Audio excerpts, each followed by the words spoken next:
I want to dive into specific Bitcoin applications. And one of the ones you mentioned earlier was payments that you're excited about. The payments, this was going to be the big year for payments. Can you speak to the particular kinds of payments that you're most excited about? Is this stuff happening like in retail settings? Is this online payments? Is this like in-game payments? Any particular vertical of payments that you're most excited about? Well, all of what you said. Also, I've been talking for a while about earning. We're seeing earning happen in some of the ways that you just described, actually, and in others. I talked before about stack work, paying a distributed workforce, and Lightning.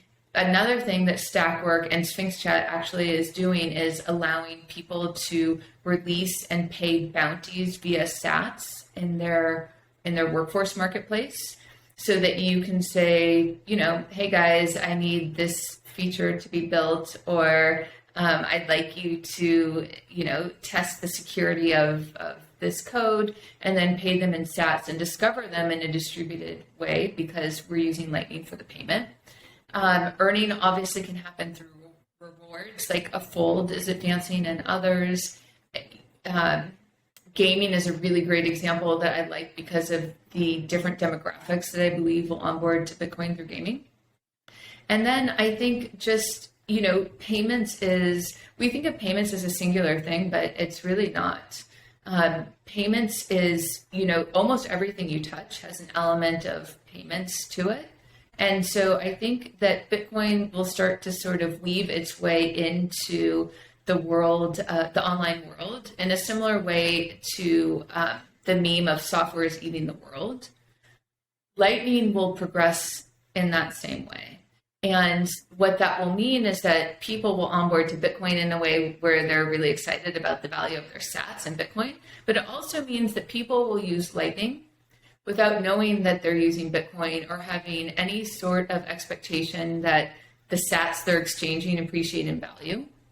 It will sort of be something neutral to them. And I think that we'll see that in Lightning this year for the year of payments. I think that we will see a separation.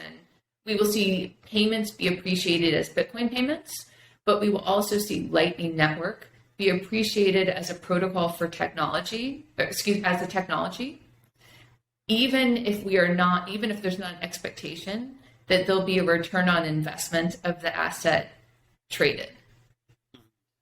Now, do you think some of this Lightning adoption that we see this year is going to come from, do you think a majority of it comes from people earning Bitcoin versus buying it? Because that seems to me like it's one of the features that separate Bitcoin from a lot of other protocols, is that there's now avenues for people to earn it. And it's really taking on a role of money in smaller kind of in sub-segments of the online world. And it's now becoming there's meaningful ways you can actually earn it, instead of you have to go to an exchange, you have to buy it, or it's buy and sell for most assets. Whereas Bitcoin, it's now you can earn, you can spend, you can pay, you can save, you can do a bunch of different things with the asset. Right, exactly. And it changes the motivation of why people are coming on board. So I've talked about that a lot.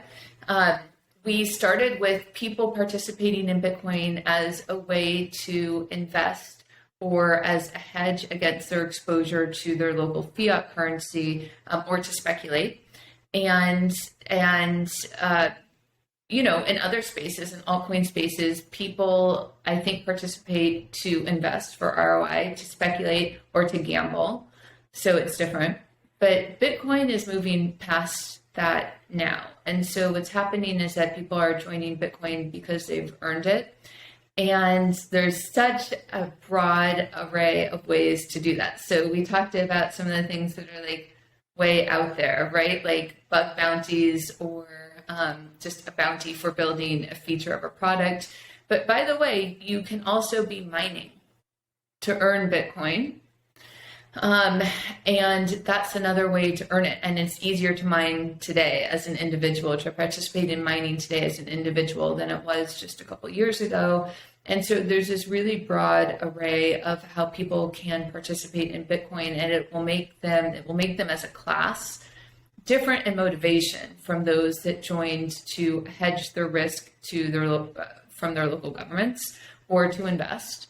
And I expect that, it will have very broad repercussions, including that it can change the way that Bitcoin trades, because the sort of variables that are important in determining Bitcoin's fundamental value, or the reason why people would buy and sell Bitcoin, will have been expanded, which will decrease the significance of the driving variables that we see today. So this will take a long time to mature. I'm not proposing that the consequences are felt, in 2022 or 2023, but we're on a road in that direction, and that will, largely be through earning.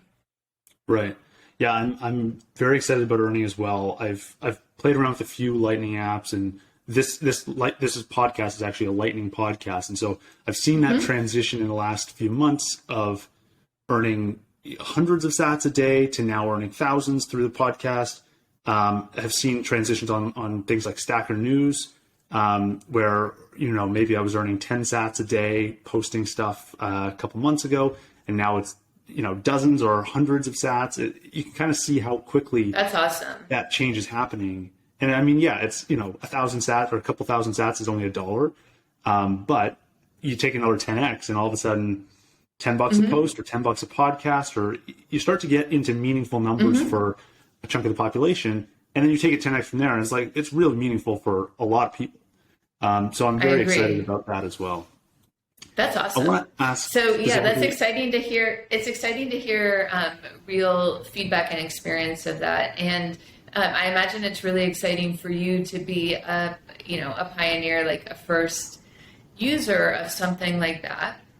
And I'm excited for people going through that experience in general. So for instance, I know that Substack allowed not only for content to be paid in Bitcoin in 2021 and in the going forward, but also allowed authors, content creators to receive in Bitcoin.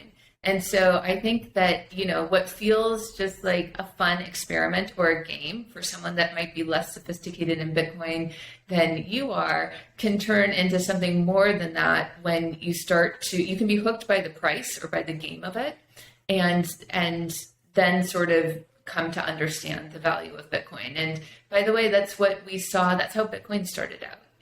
Mining back in 2009, probably felt like an exploration or a game to most people. And then it became a hobby, and then it became a profession. And now we have, mining companies that are public. I think that same progression will be felt by folks earning sats. Right.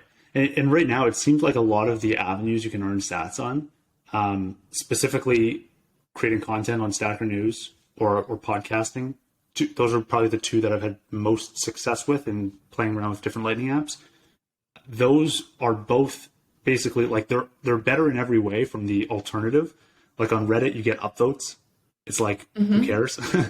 And then on, a podcasting platform, this podcast goes out to Spotify and Apple as well. It goes out everywhere. It doesn't interfere with any other form of monetization.